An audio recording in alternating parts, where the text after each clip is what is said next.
17. Prosperity and adversity. Few people wish for a life full of hardships, obstacles, debts, and turmoil. Everyone strives for peace, smooth sailing, success, and turning misfortune into fortune.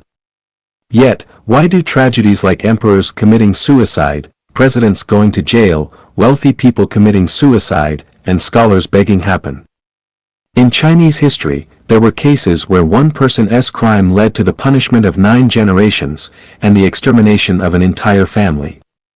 During World War II, millions of Jews were displaced and faced sudden calamities. How were these adversities created? Reflecting on the situations of our parents, peers, friends, and colleagues, some are in prosperity while others face adversity. What causes some to prosper while others suffer? Is it appearance? Age? Knowledge? Beliefs? Gender? Race? Family environment? Social environment? Intelligence? Foolishness or evilness? Lack of effort? Or some other reason? My answer is, it's inevitable and beyond individual control. Prosperity and adversity are like the changing seasons, fluctuating with the changes in time and space, beyond human control, unless one has grasped the mysteries, like migratory birds changing their activity spaces with the seasons, or like Buddhist monks and Taoist masters who have transcended worldly desires and physiological urges, able to control a part of it. 18. Destination after death. First, let's excerpt a passage from the 1990 issue of Reader magazine, page 42, titled New Discussion on the Mystery of Death. A multinational company in Japan wanted to confirm whether brain waves still exist after death. Scientists implanted electrodes into the skulls of subjects, connected to a computer that could receive brain waves within an 80-kilometer range. Among the 10 deceased subjects, they found brain waves in 2. One named Freddie. 3 days after death, the computer screen displayed, "I am Freddie, I am happy, there is no pain." The phrase, "there is no pain," appeared over 20 times before the brain waves disappeared. Another leukemia patient, on the 3rd day after death, the computer screen displayed, "This is a beautiful place, I am happy to be here, I feel joy." This experiment illustrates that brain waves exist after death. Whether this report is true, everyone should verify for themselves. I'm just telling you, there is life after death. Many people don't believe in an afterlife. They are deceived by the surface phenomena of the material world, bound by their conventional thinking, limited by their eyes, ears, and bodies, and restricted by limited scientific knowledge. They dismiss everything they cannot understand as superstition, witchcraft, and deny the negative universe, the 36-dimensional spaces, regarding everything unseen, unheard, unfelt, scientifically unproven, and unacknowledged by experts as illusory and non-existent. This can't be blamed on them. It's normal because until now, amidst the vast ocean of human wisdom, no book, philosophy, or ideology has fully elucidated the mysteries of the universe. Although the classics of major religions mention the afterlife, they fail to convince, leaving one only half believing, while modern science and technology have not fully confirmed life after death. Some people with extraordinary abilities, although capable of supernatural powers, either do not understand the mysteries or lack the ability to describe them, giving a sense of ambiguity and difficulty in distinguishing truth from falsehood. So, can life genuine explain clearly and convincingly?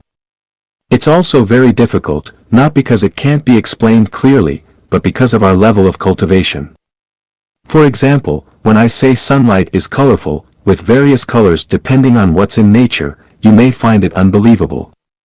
When we talk about complex planes and imaginary functions, it's hard for elementary and middle school students to understand because they cannot be explained with examples from daily life.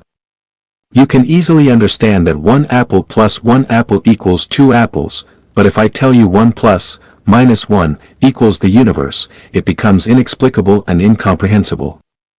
All middle school students know the periodic table of chemical elements, but when Mendeleev first arranged the elements, not even chemists believed it because many elements had not been discovered or confirmed. How did Mendeleev know about their existence? How do you know there are only these elements on Earth? Is it because humanity hasn't discovered them yet that you think Mendeleev is just fantasizing and piecing things together randomly?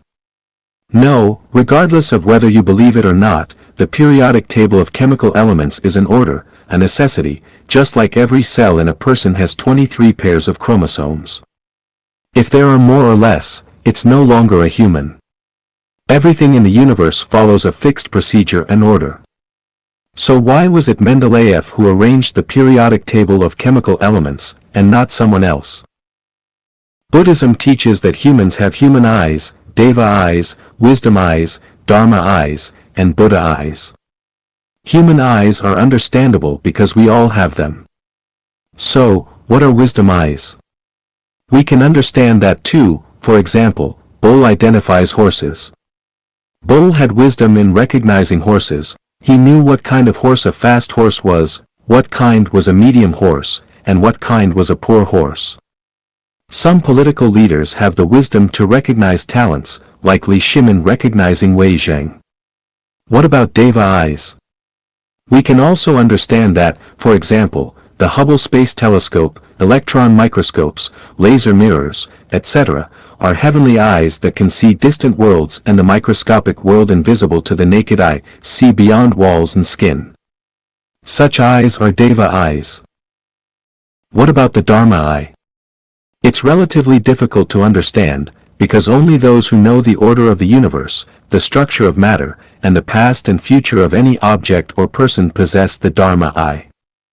As we mentioned above, Mendeleev, in the field of chemical elements, already possessed the Dharma eye.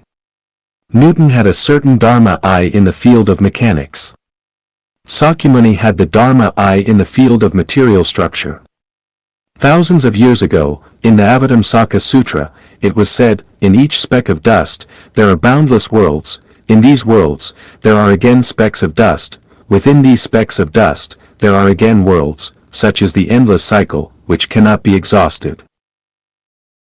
For example, the Earth universe is a speck of dust in the macrocosm, the Milky Way is a speck of dust in the spiral galaxy, the solar system is a speck of dust in the Milky Way, the Earth is a speck of dust in the solar system, any single object is a speck of dust on Earth, a molecule is a speck of dust in an object, an atom is a speck of dust in a molecule, an electron is a speck of dust that constitutes an atom, and so on to protons, neutrons, photons, mesons, hyperons, variants, antiparticles, etc.